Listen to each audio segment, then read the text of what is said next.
Okay, this is following our first three press conferences on 19 July, 24 July and 26 July in regards to the financial mismanagement which occurred in AIMS University. As promised, we will reveal shocking further mismanagement involving the cafeteria contract. See, based on the audit report dated 18 May 2009, further shocking evidence has been noted by the auditor as follows. Jaya Cafe Holdings, you remember in the previous press conference, we have put forward the evidence where they have, number one, been given the contract under suspicious circumstances. Number two, they have been occupying space more than what they were allocated. Number three, they overclaimed the amount for the cafeteria services. Today, I will show you proof where they have submitted false claim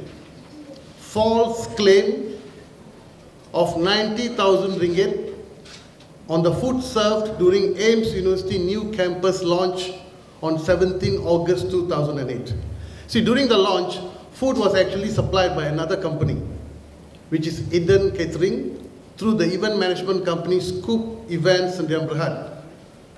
But what happened was Jaya Cafe conveniently also sent an invoice to AIMS University to claim for the amount. This is the invoice sent by Jaya Cafe. This is the actual invoice for the food catered by Eden Catering through Scoop Events. This is the actual. This is through Scoop Events, which is the actual company which served the food for VIP. It comes to about 135,000, served for 3,000 people.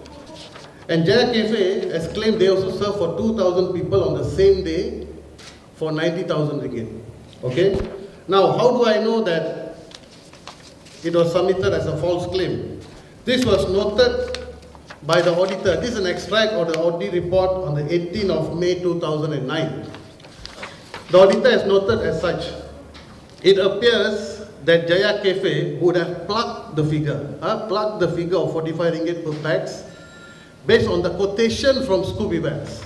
That means they took the quotation from Scoop Events, put in the figure, and raised an invoice for providing F&B for 2,000 guests. According to Mr. David of AIMS, all F&B for guests were provided by Scoop Events. This is the audit report. This is the audit report which shows how they have actually submitted a false claim. False claim, criminal breach of trust. And this is what the auditor noted. The claim submitted by Jaya Cafe seems to be spurious. Okay, let's go to the next one. You see, based on the audit report done by the same auditor on the 18th of January 2010, this is a new audit report. Here, this is a new audit report done in 2010 by the same auditor. It was attention to Dato Professor T. Marimutu, Chairman of MID Capital. What the auditor has noted is Jaya Cafe has been given preferential treatment, special treatment. Number one, what is a special treatment? Offer letter was dated 5th of January 2007. And outsourced cafeteria services was commenced immediately. But acceptance of the offer letter was only on 14 March 2007. Offer letter given on the 5th January, the services started, but they only accepted the offer letter in March. 3 months, what happened?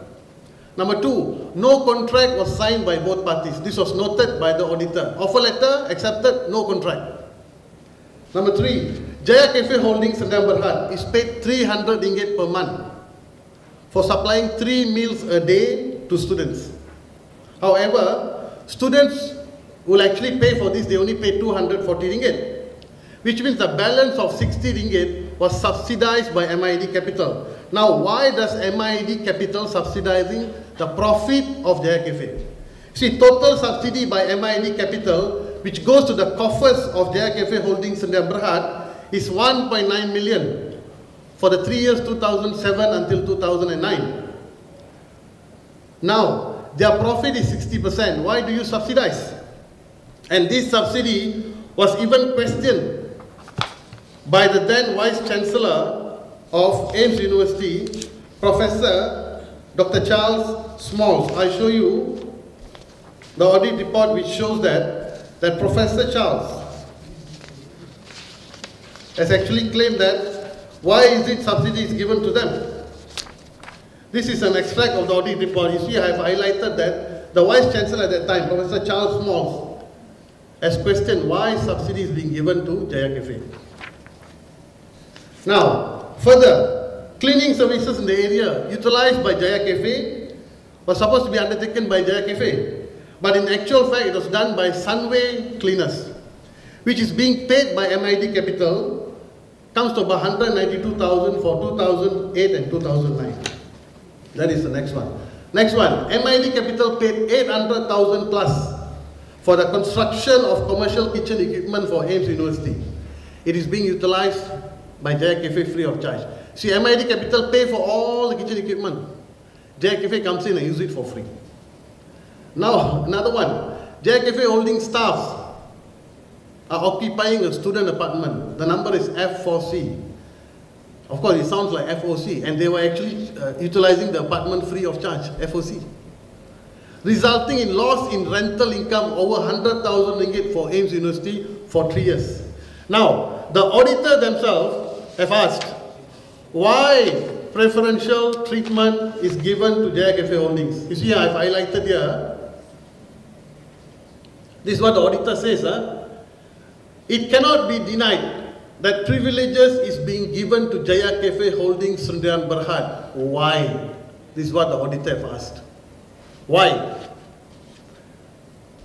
All this preferential is being given to Jaya Cafe. Even the auditor doesn't know why. I know why, and I will tell you today why Jaya Cafe Holdings has been given privileges. You see, Jaya Cafe Holdings, I will make this statement directly. Jaya Cafe Holding actually belongs to Mr. T. Mohan, the National MIC Youth Leader. Why do I say that? One of the director of the company, Ms. Hema Lata, anak perempuan Rangasamy, is a nominee of him as she is a close relative of Mr. T. Mohan. Number one. Number two, the other director, Ms. Susila, anak perempuan Wasu, is related to the former CEO of MIED, Ms. Chitra Kala. This was confirmed in the audit report. I show you, number one. Look at Hema Lata, anak perempuan Rangasamy. She was born in 1983. At the time the contract was given in 2007, she was 24 years old. And she is a close relative of Mr. T. Mohan. So she's a nominee of Mr. T. Mohan being put there so that they can earn the money. Number two, Susila anak perempuan Wasu is a relative of Ms. Chitra Kala, the former CEO of MIED. And she is also put there to earn money from the cafeteria contract. Now, how do I know all this? Let me show you something else. Yeah, let me show you something else. Now, there's too many documents,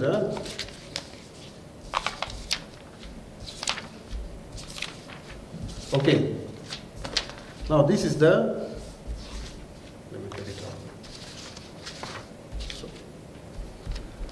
I've shown you all these audit reports. Let me show you something else which is even more shocking. Even more shocking. Let me show you.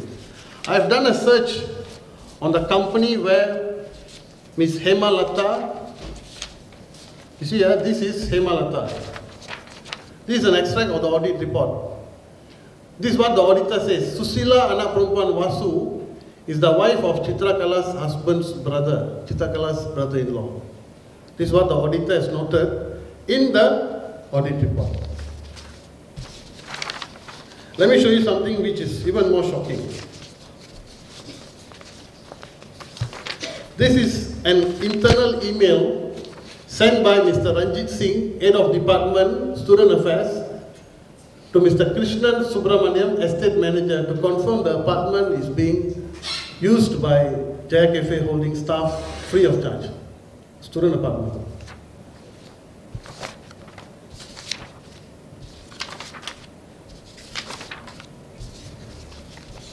The final one will be very shocking.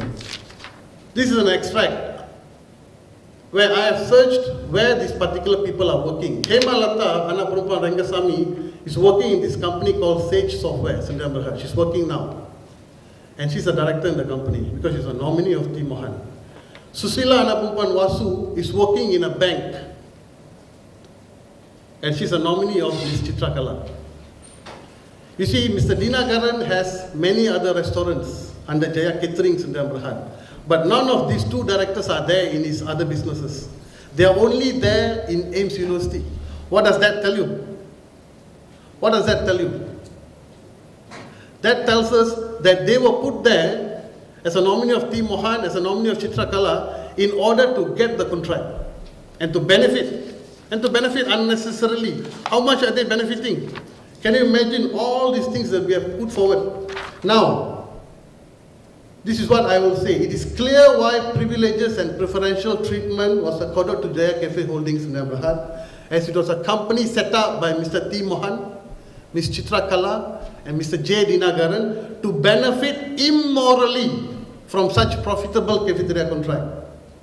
You see, I have asked this question since 19th of July. No answer has been coming forward. I will give them few more days. If no answer are forthcoming from MIC in a few more days, Parti Keadilan Rakyat will proceed to file a police report and report with MACC against all those involved